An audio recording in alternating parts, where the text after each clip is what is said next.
The Boys truly was a breath of fresh air in a genre that had become kind of stale and predictable after more than a decade of cookie-cutter Marvel movies and misfiring DC flops that couldn't seem to figure out what they wanted to be. A fun, violent and darkly comedic satire on superheroes, celebrity culture, corporate greed and the manipulation of public opinion, it was good enough to earn itself a Drinker Recommends, and truly no IP could wish for a higher accolade than that. Needless to say, everyone was pretty hyped for the second season, myself included. In a year that's been almost universally shit for the entertainment industry and the world in general, The Boys seemed well positioned to dish up a much needed helping of smart, anarchic fun. But now that we've seen what season 2 has to offer, did it actually deliver? The answer is, kind of. But it makes fucking hard work of it at times. Now, breaking this one down is going to take a bit of explanation, so bear with me while I do my best to recap the main events of the season. I'll try to stay light on spoilers because I'd encourage people to watch it themselves and form their own opinions. But obviously, I'll have to give away some plot events to help make sense of this, so you have been warned.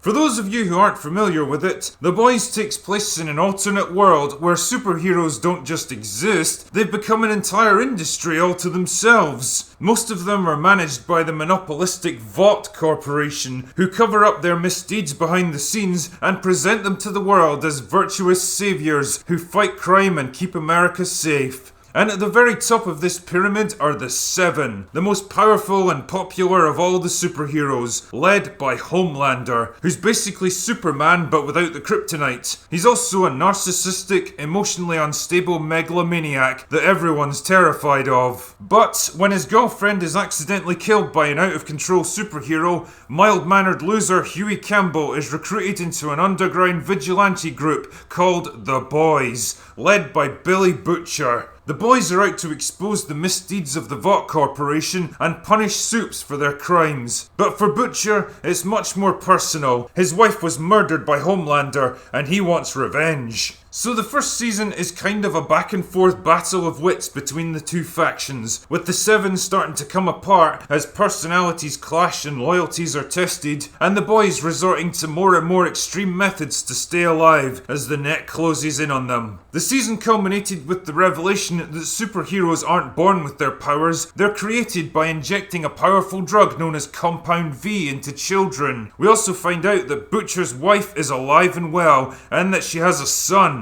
Homelander's son. No way! So season 2 picks up shortly after the events of season 1. The Boys are now wanted fugitives, Butcher is AWOL after his confrontation with Homelander, and Huey's in a bad way after being forced to betray his love interest, Starlight. Things are made even worse by the appearance of super terrorists created by Homelander, and when the Boys try to warn their CIA contact about it, well, it doesn't end well for any of them.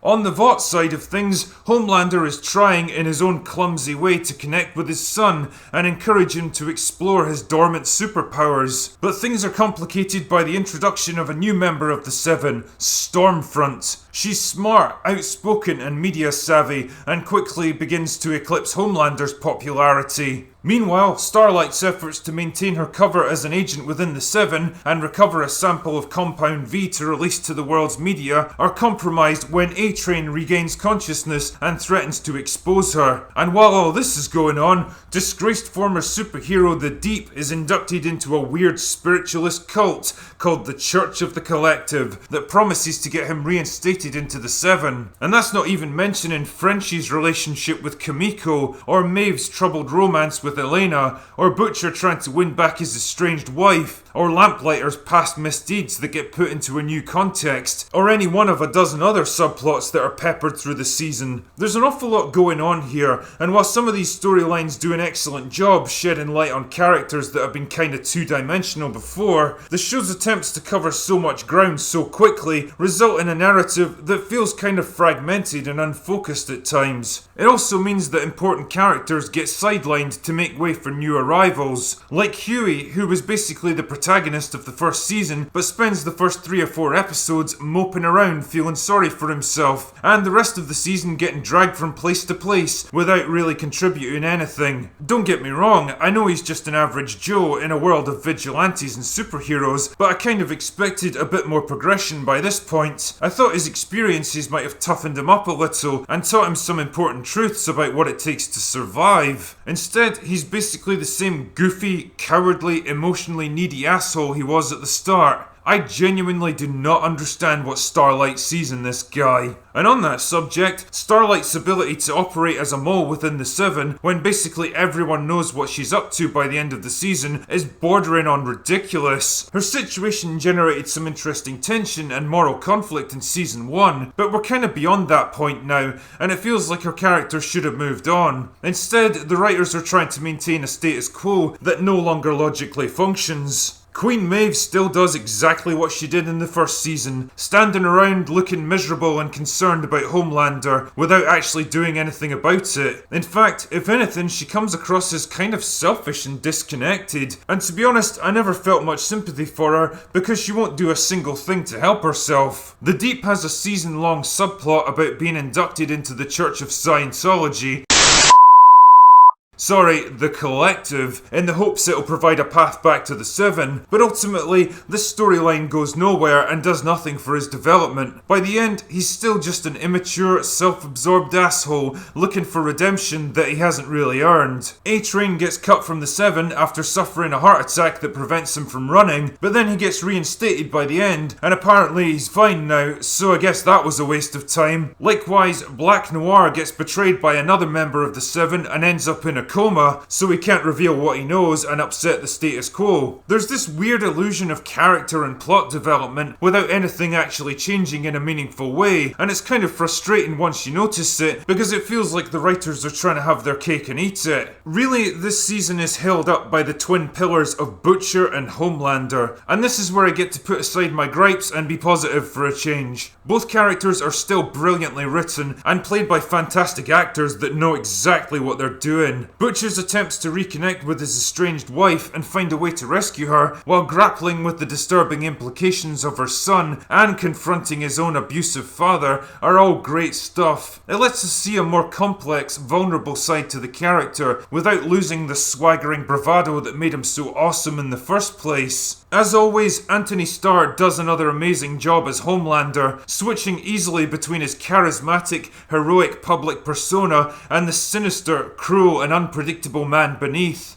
You feel like you never quite know what he's going to do in any given situation because he has the ability to do basically anything without consequences. He'll kill and maim people without blinking, and yet he genuinely seems to care for his son and makes a sincere attempt to connect with him. When he gets into a romantic relationship at one point, he really seems to want it to work. The impression you're left with is that despite all his power and strength, he's kind of lonely, needy and emotionally stunted. A man that has no equal, and therefore no one he can relate to. My only real criticism is that his development seems to have stagnated from the first season. When he murdered Stillwell in the season finale, it was an oh shit kind of moment. Like, damn, she was the only one who could keep him under some kind of control. Now there's nobody left to stop him. It was like he'd let go of the last person who meant anything to him, so he was free to do whatever he wanted. Now, before you know it, he's under the control of a whole new character, and he's right back where he started. Which brings me neatly along to Stormfront, perhaps the most interesting and controversial character this season. She's introduced as a replacement for Translucent, who met a sticky end, shall we say.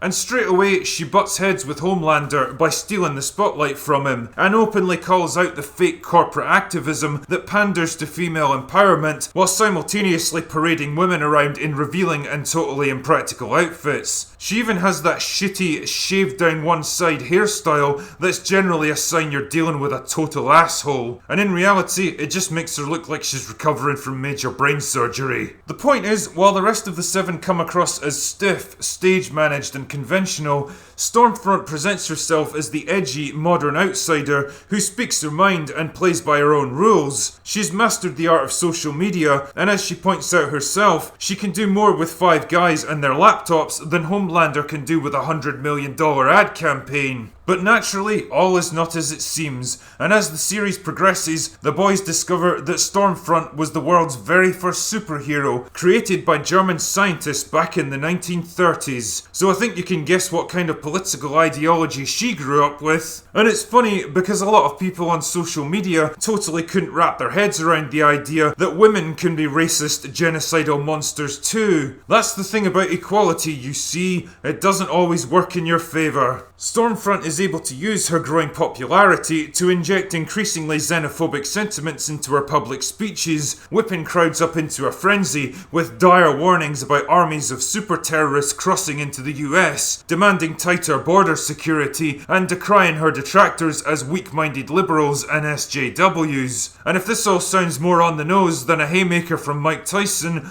then rest assured you're not the only one. And I guess this brings me along to one of my big criticisms of this season. See, The Boys was entertaining because its satire of modern culture was usually pretty subtle and cleverly done, like the way superheroes are farmed out to different territories based on focus groups and target demographics, or potentially devastating revelations are carefully spun and reframed to deflect blame and preserve reputations. It was a stinging rebuke of greedy corporate America, the shallow and fleeting nature of celebrity, the corruption and ineffectiveness of central government, and the sinister power of mass media. Now it feels like that subtlety has been kind of trampled in the show's headlong rush to jump on the racism bad train and signal all those precious virtues. There's even a scene where a trio of strong, diverse female characters are curb stomping a literal Nazi into the ground, which I imagine is basically a wet dream for your average Twitter activist. But for the rest of us, it just comes across as a little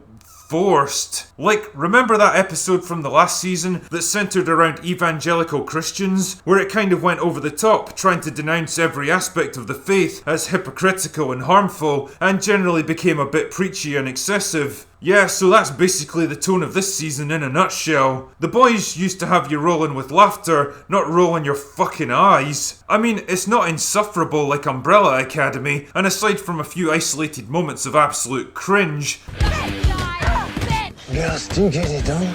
the show is usually self-aware enough to pull back before it devolves into a woke preaching session. The gore and the visual gags and the cursing are still present and correct, but I think it's lost just a bit of the irreverent humour that made the first season so enjoyable. Whereas The Boys once mocked everyone equally while keeping the focus very much on the story and characters, now it's very clear which side of the political divide it's come down on, and the focus is starting to skew more towards the message than the story. That's usually not a good thing.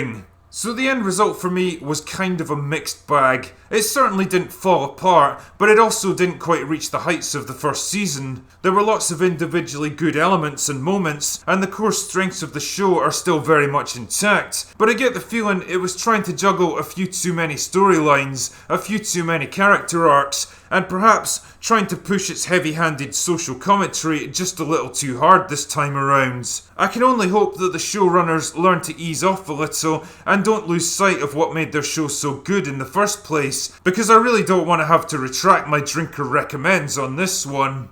Anyway, that's all I've got for today. Go away now.